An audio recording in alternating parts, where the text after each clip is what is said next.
Today, we're tackling a really important topic: how to navigate the process of claiming Disability Living Allowance, or DLA, for children with ADHD. This guide is based on our experience with dozens of cases, and we hope it can offer some clarity and support to families who are going through this. First, let's talk about what a DHD really is. It's not just a case of a child being a bit boisterous or naughty.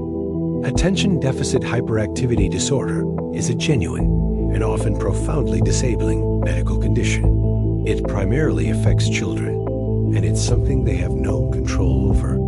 Children learn social rules from us and their friends, but kids with ADHD often can't grasp these rules, or even if they do, their condition prevents them from controlling their impulses.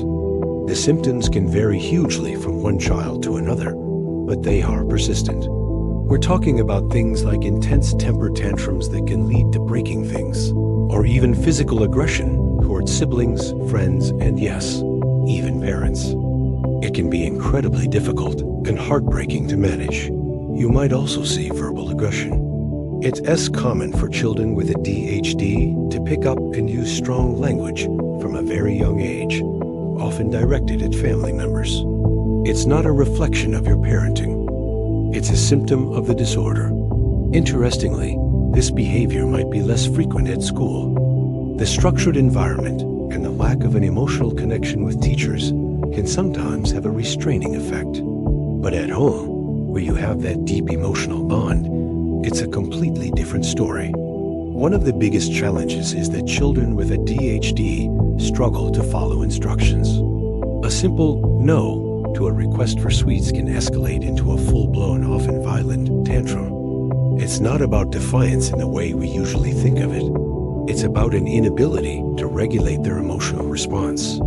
Another really frightening aspect is the lack of a sense of danger. Most children learn quickly not to touch a hot stove, but a child with ADHD might not make that connection between action and consequence. They might repeat dangerous behaviors. This can manifest in all sorts of terrifying ways, like being fascinated with fire, trying to climb out of high windows, or talking to complete strangers without any sense of caution. As a parent, this means you have to be on constant high alert, locking away everything from matches and medicines to cleaning supplies. Then there's the attention deficit part of ADHD. This isn't just about getting distracted in class. It's a short attention span combined with an inability to retain information. This creates huge problems at school, causing them to fall behind academically. But it also affects their ability to understand the world around them. You could tell your child to go upstairs and get dressed, and by the time they reach their room, the instruction is gone, completely forgotten. It's not deliberate disobedience. Their brain genuinely hasn't held onto the information. And of course, there's hyperactivity. The constant fidgeting, the inability to sit still, the seemingly endless energy. It's exhausting for everyone. As they get older, these difficulties can lead to social problems. Other kids, who can be unintentionally cruel, may start to notice the differences, leading to taunting and bullying.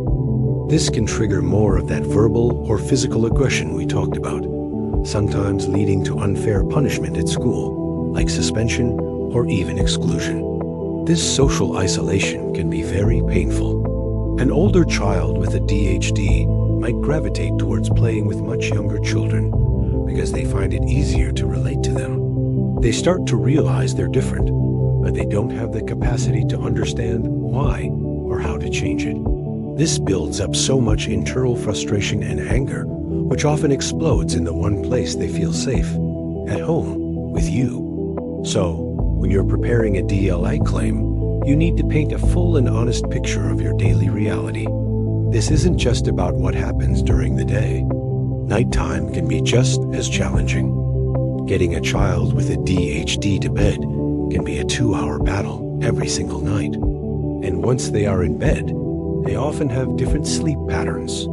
They might only sleep for a few hours, or they might get up and wander around the house. We've even heard of cases where children have let themselves out of the house in the middle of the night. This clearly demonstrates a need for supervision, both day and night. When you make a claim, the DLA decision maker will usually request a report from your child's school. Now, this is a critical point. These school reports can sometimes be misleading. Why? Well, if your child is on medication like Ritalin, especially the slow-release kind, they might be perfectly well-behaved at school. But by the time they get home, the medication is wearing off, and you're the one who has to manage the challenging behavior that follows.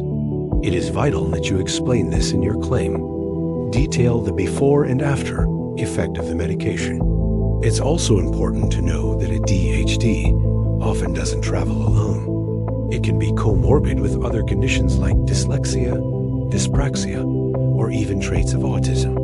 A child with ADHD who also has dyslexia faces a monumental struggle. Many of these children are incredibly bright, but their inability to concentrate and retain information severely impacts their ability to learn. This just adds to their frustration and low self-esteem. If your child has these additional diagnoses, make sure they are clearly documented in your application. Finally, a quick note on diet. Some hyperactivity can be triggered or worsened by food additives, like colorings and flavorings found in sweets, drinks, and mixes. It's worth keeping a food diary to see if you can spot any patterns. Sometimes, parents are unknowingly contributing to the behavior without realizing it. Putting together a DLA claim can feel overwhelming, but remember, you are the expert on your child. You see the full 24/7 reality. Your detailed, honest account of the care and supervision your child needs is the most powerful part of your application. Describe the worst days, not just the average ones, because the need for care has to be there even on the bad days.